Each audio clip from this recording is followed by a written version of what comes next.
হোক সেটা চায় নাই। মূলত তারা এই দেশে যে স্বাধীনতা পরবর্তী সময় সেই দেশে বসবাসের অযোগ্য। তারা বাংলাদেশের একটা অপশক্তি, পাকিস্তানি অপশক্তি। তাদের এই দেশে না রাজনীতি তো পরের কথা, ওই নামে এবং ওই ব্যক্তিরা এই দেশের নাগরিকত্ব পাওয়ার তাদের আমি মনে করি মরণোত্তর নাগরিকত্ব বাতিল করা উচিত। তারা এই দেশে স্বাধীনতা চায় নাই। এখন আপনি হয়তো আজকে আমার এই কথা শোনার পরে মনে করবেন যে আমি এতদিন আমি তো নিজেই বলতাম, হ্যাঁ আমি বলতাম, আমি তো আমার তো সময় জন্ম হয়নি। আমার জন্ম হইলে আমি দুই পাকিস্তানকে এক রাখতেই চাইতাম। যদি না পারতাম আমি ওই পাকিস্তানে, পশ্চিম পাকিস্তানে চলে যেতাম। আপনি পশ্চিম পাকিস্তানের পক্ষ হয়ে যুদ্ধ করলেন, পূর্ব পাকিস্তান স্বাধীন হয়ে গেল, আপনি আবার পূর্ব পাকিস্তানে থাকার জন্য আপনার এত খায়েশ কেন? আবার পূর্ব পাকিস্তানে আপনি রাজনীতি করবেন, সেই দলেই রাজনীতি করবেন, এত ঘাটতেরামো কেন? আপনাদের এই ঘাটতেরামোর কারণে আজকের এই বাংলাদেশে অসংখ্য মানুষ গুম হয়, খুন হয়, ধর্ষিত হয়, ধর্ম পালনের সমস্যা হয়, ইসলাম পালনের সমস্যা হয়, এই দেশের দাড়ি টুপি রাখতে সমস্যা হয়। কিভাবে খুব মনোযোগ দিয়ে শুনেন, কথা টুইস্ট করা যাবে না আর উল্টাপাল্টা বোঝাও যাবে না, যেটা বলছে সেটা বুঝতে হবে। জামায়াতে ইসলামী এই 71 সালের যে অবস্থান ছিল, আমি তাদের সেই অবস্থানকে সমর্থন করি, আগেও করি, এখনো করি, সারা জীবনই করব। কারণ দুই পাকিস্তানকে ভাঙার কারণে ভারত আজকে এই বাংলাদেশের উপরে এই ধরনের নির্যাতন এগুলো করার সুযোগ পেয়েছে। সে পর্যন্ত 71-এর 16 ডিসেম্বর ফুল স্টপ, শেষ। আপনি এসে তারপরে শুরু করলেন রাজনীতি করার সুযোগ দেওয়া হইল। দেওয়ার পরে আপনি 91 সালে খালেদা জিয়াকে সমর্থন দিলেন, সরকার গঠন হইল। 91 থেকে খালেদা জিয়া 96 পর্যন্ত কি দোষ করেছিল যে আপনি 96 সালে শেখ হাসিনার পক্ষে যায়া খালেদাকে হটানোর জন্য জীবন মরণ দিয়ে যুদ্ধ করলেন? কি করেছিল খালেদা জিয়া আপনার সাথে? এই দেশের বিরুদ্ধে অবস্থান নিয়েছিল। বিএনপি দুর্নীতি করেছিল, দুর্নীতি আজকে করে নাকি, কালকে করবে নাকি, এই বিএনপি আবার আসলে আবার করবে। আওয়ামী লীগ কি করেছে গত 15 বছরে দেখেন না চোখে? কেউ কেউ বলে থাকে ওই মেট্রো রেলে উঠলে নাকি 2টা শব্দ তাদের খুব লাগে, যে মুনাফেকের জাতি নাকি যেন বলে, বেইমানের জাত, এটা মনে হয়। আরে তোর বাপের টাকা দিয়ে এই বানাই দিয়ে গেছিস, তোরা যেই টাকা দিয়ে মেট্রো রেল বানাইছিস, এরকম টাকা দিয়ে মেট্রো রেল এরকম পুরো ঢাকা শহর ছেয়ে ফেলা যায়। 3 পদ্মা সেতুর টাকায় 1 পদ্মা সেতু বানাইছিস।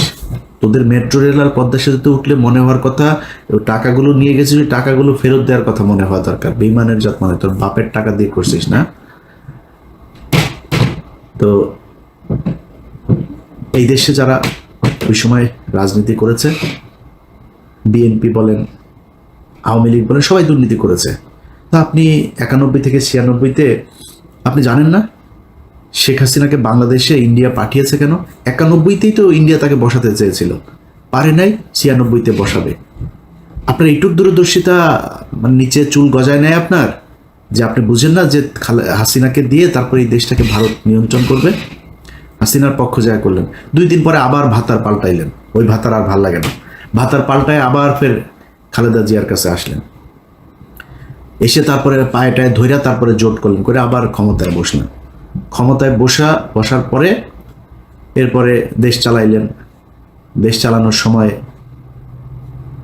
যা যা হয়েছে, যেভাবে চলেছে, সেখানে তো আপনার বোঝার আমার মনে হয় না যে কোনো সমস্যা হয়েছে যে খালেদা জিয়া কি চায়, খালেদা জিয়া কি আসলে ভারতের লোক না কিসের লোক। যদি সমস্যা হতো তাহলে ওই সময় চলে আসতেন, সরেন নাই তো, তাদের সাথেই ছিলেন। আসলো 2024, মাঝখানের পুরোটার সময় বাদ দিলেন বিরোধী দলে। 24 আসার পরে আগস্টে হাসিনারে সরাইলেন, সরানোর পরপর বিএনপি আবার খারাপ হয়ে গেল। কারণ কি? বিএনপি তারেক রহমান ইন্ডিয়ার কাছে বিক্রি হয়ে গিয়েছে। বিএনপির চোর মানে যদি ধরা যায় 80%ই চোর, মানে এটা করার দেশের মানুষই ভাই 90% 99% চোর আমার দেশে, ইনক্লুডিং মি। আমি আমার বাদ দিলাম না, 99% চোর এই দেশে, হয়তো 2-1% ভালো থাকতে পারে। তো বিএনপি চুরি করেছে, এটা বাদ। বিএনপি আওয়ামী লীগ এই ইন্ডিয়ার সাথে কিছু করেছিল নাকি? খালেদা জিয়া তারেক রহমান বিক্রি হয়ে গিয়েছিল, 5 তারিখে বিক্রি হয়েছিল। তো তো 5 তারিখের পরে বিএনপি খারাপ হয়ে গেল কেন হঠাৎ আপনার কাছে? আপনার বাল গজায় নাই যে এই আপনি যদি বিএনপির সাথে দ্বন্দ্ব করেন তাহলে ইন্ডিয়া আবার এখানে ঢুকবে? আসে আপনি বললেন যে আপনি কি সবাই মাফ করে দিয়েছেন আপনি আওয়ামী লীগকে।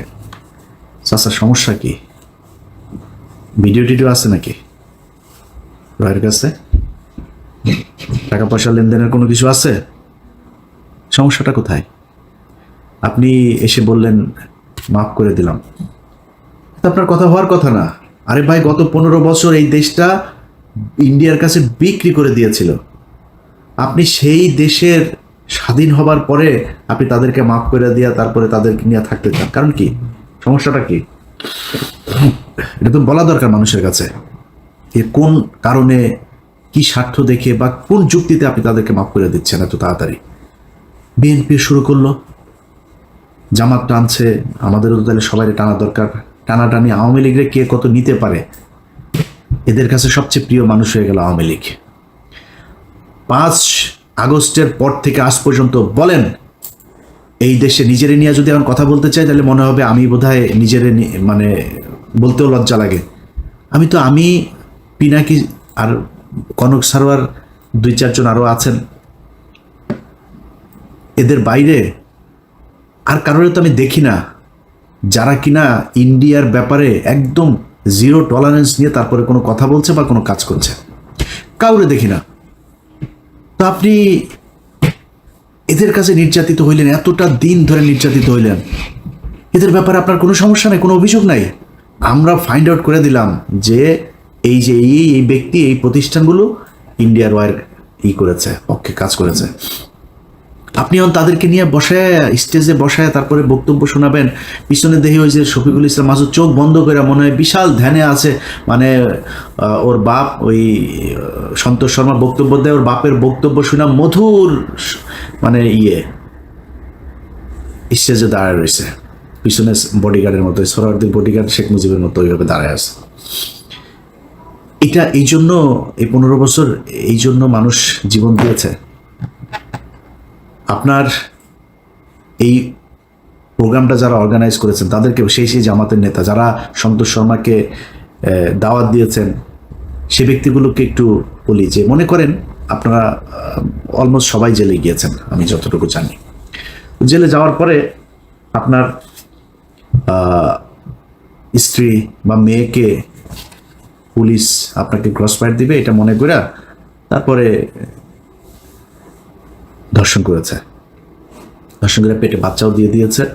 অ্যাবর্শন তো আর করাইতে পারে না লজ্জার শরমে। আপনাদের ঘরে যদি এরকম একটা বাচ্চা টাচ্চা যদি থাকে, মনে করেন থাকে, কেমন লাগবে? আসছে কিনা ওইটাও তো আল্লাহই জানে। থাকতে পারে না? কেন বললাম জানেন কথাটা? আলেপের কথা মনে আছে? আমার এই চ্যানেলে একটু পিছনে যায় ভিডিওগুলো দেখেন। এই পুলিশ অফিসার এক ব্যক্তিকে ধরে তার স্ত্রীকে তার স্বামীর ক্রসফায়ারের ভয় দেখিয়ে রোজা ভাঙিয়ে রোজার মাসে তারপরে ধর্ষণ করেছে। দেখেছেন আমার এই চ্যানেলে ভিডিওটা? এরকম 16 জন আমাদের বাংলা এডিশন অফিসে গিয়েছিল। তো বাংলা এডিশনের কাছে যারা গিয়েছে ওরা তথ্য দিতে চায়, নাম টাম বলার পারমিশন দিচ্ছেন। তা বললাম নাম টাম কিছু যদি না বলি, কোনো পুলিশের নাম বলতে দেবেন না, ওরা লজ্জায় কারণে বলতে চায় না। তো এখন ওই ব্যক্তি শুধু আমাদের কাছে বক্তব্য দিয়েছিল কারণ ওর স্ত্রী মারা গিয়েছে। এগুলো নিয়ে দ্বন্দ্ব, সাংসারিক দ্বন্দ্ব টন্দ্ব, তারপরে আবার গর্ভবতী ছিল, এইসব সমস্যা টমস্যা মিলে হঠাৎ করে মারা গিয়েছে। স্বামী স্ত্রীর মধ্যে এটা নিয়ে খুব খারাপ পরিস্থিতি চলছিল, মারা গিয়েছে। সে লোকের কথা শোনেন নাই? ওই লোকের স্ত্রীকে এইভাবে জোর করে ধর্ষণ করেছে।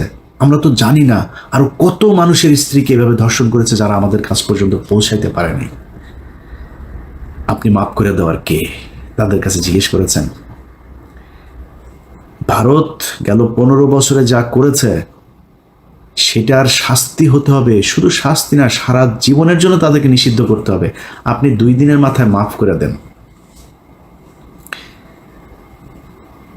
খিলগাঁয়ের জনির কথা মনে আছে? বুকে গুলি কয়টা? 19 গুলি নিয়ে তারপরে মরতে হয়েছিল, ছোট বাচ্চা। তার ওই বাচ্চার কাছে গিয়ে জিজ্ঞেস করেছেন যে ওর বাপের এই হত্যাকাণ্ডকে সে মাফ করেছে কিনা? সারা দেশে সেই 5ই মে থেকে শুরু করে বিভিন্ন সময় এই দেশে গণহত্যা চালিয়েছে। ঠিক যখন আপনি কথাটা বলছিলেন তার 1 মাস আগে, 15 দিন আগে একটা গণহত্যা চালিয়েছে। আপনি তাদেরকে মাফ করে দিচ্ছেন এত তাড়াতাড়ি। নিশ্চয়ই চাচা মিয়া ভিডিও টিডিও কোনো মমতাজ কারোর সাথে মনে হয় আকাম কুকামের কোনো ভিডিও আপনার আছে আওয়ামী লীগের কাছে বা রয়ের কাছে, এই জন্য আপনি বক্তব্য দিতে বাধ্য হয়েছেন। ওইটা আপনার বক্তব্য হওয়ার কথা না। আমি একজন মানুষ হিসাবে, সুস্থ মস্তিষ্কের একটা মানুষ হিসাবে এটা আমি মনে করি না। হয় আমি পাগল হয়ে গিয়েছি, নাহলে আপনার কোনো ভিডিও টিডিও কিছু একটা আছে, নাহলে আপনি মাফ করতে পারেন না। আপনাদের অনেকের খারাপ লাগতে পারে ভাই, এই দেশের এই জামাত ইসলামের কারণে আমি সরাসরি বলি, ধরেন আমি কয়দিন আগে ওই যে বিরিয়ানি আলম সাহেব বলেছিলেন, তার সাথে আমার ওয়াশিংটনে আমরা মুশফিক ভাই টশিক ভাই এরা কয়েকজন ছিলাম একটা প্রেস ব্রিফিংয়ে এখানে। তো আমার জিজ্ঞেস করছিল যে আপনি নির্বাচন হলে কারে ভোট দেন? বললাম নির্বাচন হলে জামাত ইসলামের ভোট দেবো। এখনও এটা প্রকাশ্যে, মানে এটা আমি যেটা বলি আমি সবার সাথে কথা ওইভাবেই বলি। বলছি জামাত ইসলামের দেবো। বলছে কেন জামাত ইসলামের কেন দেবেন? বললাম জামাত ইসলাম বিএনপি দুইটা আমার কাছে সমান্তরাল, কিন্তু যেহেতু ওরা ইসলামটাকে একটু প্রিফার করে তো আমি এই কারণে জামাত ইসলামকেই ভোটটা দিব, বাট আমি বিএনপিকেও পছন্দ করি। এখনো বলছি এই এক কারণে জামাত ইসলামের প্রতি মানুষের যে দুর্বলতা, এইটার কারণে বিএনপির চাইতে আপনারা অনেকেই হয়তো জামাত ইসলামের অনেকে, আমার তো মানুষ জামাত ইসলামই মনে করে, তো কালকে হয়তো মনে করছে আরে ইলিয়াস কি সমস্যা, কি ইলিয়াস তো জামাতও করেনি, তাহলে আসলে করে কোন দল? এখন আমি জামাত করি না, কিন্তু বিএনপির লোকজন কিন্তু আমার জামাত বানায়। এই যে জামাত বলা হয় এটার কারণ কি জানেন?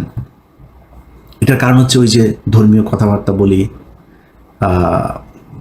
যখন অফিসে জব করতাম ইটিভিতে রোজা রাখতাম, রোজা রাখাই তো আবার মাঝে মধ্যে ধরেন শুক্রবারে নামাজ টামাজ পড়ার জন্য সময় চাইতাম অফিসে, এই তো তো জঙ্গি তো মানে শিবিরের লোক। আবার ওই হরতালের সময় শিবিরের ওই ফুটেজ যেগুলো আমি তাড়াতাড়ি পাইতাম আর কি, আমার কাছে এই তথ্যটা আমি সোর্স মেনটেন করতাম। মনে করেন ওর সাথে ও এত ফুটেজ পায় কেমনে, কোথায় ভাঙচুর হয় এটাও জানে কেমনে। এইটাও আর একটা কারণ। আমি একা না, আপনি বিএনপির সাথে বলবেন যে আমি বিএনপি করি বলে এই বা মানে বিএনপির কিছু দেখি না এটা বলে আপনি পাওয়ার সুযোগ নাই। কারণ বিএনপির সাথে আপনার অনেকগুলো জায়গায় পার্থক্য আছে, যে পার্থক্যটা আপনাকে মেনটেন করতে হবে। এই পার্থক্যগুলো কি? আবরার ফাহাদ বলেছিল সে শিবির করে, আবরার ফাহাদকে হত্যা করা হয়েছে শিবির সন্দেহে, জানেন না? আমি বেতন পেয়েছি 23,000 টাকা বেতন পাই মাত্র, তখন বেতনের পুরো টাকাটা নিয়ে তারপরে যে কোনো জামাত ইসলামের কোনো একটা জায়গায় দিয়ে এসছি। এটা একটা রসিদ ছিল, সেই রসিদটা আমার ডয়ারে ছিল, 23,000 টাকার একটা রসিদ। 23,800 টাকা বেতন পাইতাম তখন, 800 রেখে দিয়েছিলাম, 23,000 টাকার রসিদটা দিয়েছিলাম। তো আমি যেহেতু ঢাকা শহরে আমার যেহেতু মানে নিজের বাবার বাড়িটাই আছে, আমার যেহেতু মানে ভাড়া দিতে হয় না, আমি অফিসে অন্যদের চাইতে একটু রিল্যাক্স থাকতাম, কোনো বাজার টাজার কোনো কিছু আমার কোনো ঝামেলা ছিল না। তো আমি ওই টাকাটা দিয়েছিলাম। তো আমি ইটিভি থেকে আমাকে যখন এই চেয়ারম্যান যখন জেলখানায় গেল, তখন আমার ড্রয়ার তো আমি কোনো জিনিসপত্র কিছু নিয়ে আসার সুযোগ পাইনি, আমি আর অফিসে যাইনি, আমার ওইখানেই খুঁজে টুজে এগুলো পেয়েছিল। ওই রসিদটা নিয়ে ডিবির মনিরের কাছে দিয়ে এসেছিল আমাদের 21 টেলিভিশনের অখিল পোদ্দার। আমার অনেক ঝামেলা হয়েছে ভাই, শুধুমাত্র এই জামাতের পক্ষে কথা বলা কিংবা জামাতের মতো করে কথা বলার কারণে। এই দায় আপনাদেরকে নিতে হবে। আবরার ফাহাদ মারা গিয়েছে, এই দায় আপনাকে নিতে হবে। আপনি ইসলাম নিয়ে রাজনীতি করেন, এই জন্য আপনার নামে যাদেরকে ফজরের নামাজ পড়তে যাওয়ার কারণে জঙ্গি বানিয়ে শিবির ট্যাগ দিয়ে তারপরে ফাঁসি দেওয়া হয়েছে, ক্রস ফায়ার দেওয়া হয়েছে, যাদের স্ত্রীদেরকে ধর্ষণ করা হয়েছে, এর সব দায় জামাত ইসলামকে নিতে হবে। এই জন্য আপনার দায় অনেক বেশি বিএনপির চাইতে। বিএনপি তো ভাই খালি খালেদা জিয়া, তারেক রহমান, জিয়া পরিবার বাদ দিলে বিএনপির 90% মানুষের সাথে আওয়ামী লীগের কোনো পার্থক্য নাই। আপনি যদি নাকি এই ভারতের ইস্যুটার সামনে নিয়ে এসে যদি বলেন, ভাই বিএনপির বহু মানুষ আছে। এই যে সালাউদ্দিন দেখেন না, সালাউদ্দিন ইন্ডিয়াতে ধরে নিয়ে গিয়েছিল, আমরা জানি, ধরে নিয়ে যে তাকে গুম করেছিল। ওই গুম হয় নাই, ওই বাংলাদেশের মানুষকে গুম করছিল। ইন্ডিয়াতে বসে আসে আমাদের সাথে ফোনে কথা বলে, আমার সাথে অনেকবার কথা হয়েছে, ইন্ডিয়াতে বসে থেকে কথা বলে আমার সাথে, অনেক ইনস্ট্রাকশন দিত, ভাই এরকম করো এরকম এই সেই। আমি খুব অবাক হইতাম যে ইন্ডিয়াতে বসে সে কথা বলে, তারে কিছু বলে না। তখন কিন্তু আমরা এটা নিয়ে আলোচনা করতাম। যে সমস্যা, এরা আসলে ইন্ডিয়া নিয়ে গিয়েছে ভাব ধরানোর জন্য। সে আসলে রয়েরই লোক, ওইখানে নিয়ে তাকে ট্রেন আপ করা হচ্ছে বিএনপিকে, যাতে সে দেশে গিয়ে তারপরে সার্ভিসটা দিতে পারে। সেই সার্ভিস এখন এরসালাম টেরসালাম এদের সবাইকে বাঁচায় সালাউদ্দিন সাহেব দিচ্ছেন। তো বিএনপিরে যদি আপনি তারেক রহমান, খালেদা অর্থাৎ জিয়া পরিবারের বাদ দেন, আমি জানি না ভাই কয়জন খুঁজে পাবেন সেখানে ইন্ডিয়ান লোক। মির্জা ফখরুল এই দলের দ্বিতীয় পার্সন, তার মতো লোক ভারতীয় এজেন্ট। এরপরে আর কে কোথায় আছে আমরা জানি না, এটা নিয়ে আজকে কথা বলছি না, যেহেতু আজকে ওইটা বাদ। তো মানুষের প্রত্যাশা জামাত ইসলামের উপরে অনেক বেশি, বিশেষ করে ভারতের ক্ষেত্রে, কারণ ভারতের সাথে আপনারা ৭১-এ হেরেছেন। এই গত কয়েক বছরে আপনাদের কয়েকজনকে হত্যা করা হয়েছে। ১৫ বছর আপনাদের যেসব শিবিরের ছেলে পেলে আছে, জামাতের লোকজন আছে, তাদেরকে প্রচণ্ড কষ্ট নির্যাতন সহ্য করতে হয়েছে। এই কষ্ট আপনাদের উপরের এই তাহের ঠাকুরের মতো, এই তাহের মিয়ার মতো এরকম ২-৪ জন রয়ের এজেন্টকে নিয়ে আপনি এই পুরো দেশের সব মানুষকে বিপদে ফেলতে পারেন না। জামাতে ইসলামকে নিয়ে অনেক কিছু বলার মতো সুযোগ ছিল, কিচ্ছু বলি নাই। আপনি জানেন এটিএম আজহার এখনো পর্যন্ত জেলখানায় আছে। বাংলাদেশের মানুষকে বিষয়টা বলি, কেন আছে জেলে জানেন? জেলে আছে জামাত ইসলামের কয়েকজন নেতার কারণে। তারা ইচ্ছা করে তাকে জেলখানায় রেখেছে, তারা চায় না সে ছাড়া পাক। ৫ তারিখের পর থেকে এখনো পর্যন্ত জামাত ইসলামের অনেক নেতার বাড়িতে আওয়ামী লীগের লোকজনকে লুকিয়ে রাখা হয়েছে। শিবিরের ছেলে পেলে যায় কিছু কিছু জায়গা থেকে তুলে জোর করে তারপর জামাতের সাথে যুদ্ধ করে তাদেরকে বের করেছে। জামাত ইসলামের সাথে শিবিরের একদম খুব স্পষ্ট কিছু দ্বন্দ্ব, তারা সেই বিষয়গুলো বাইরে আসতে দেয় নাই, কিন্তু সেই দ্বন্দ্বগুলো এখন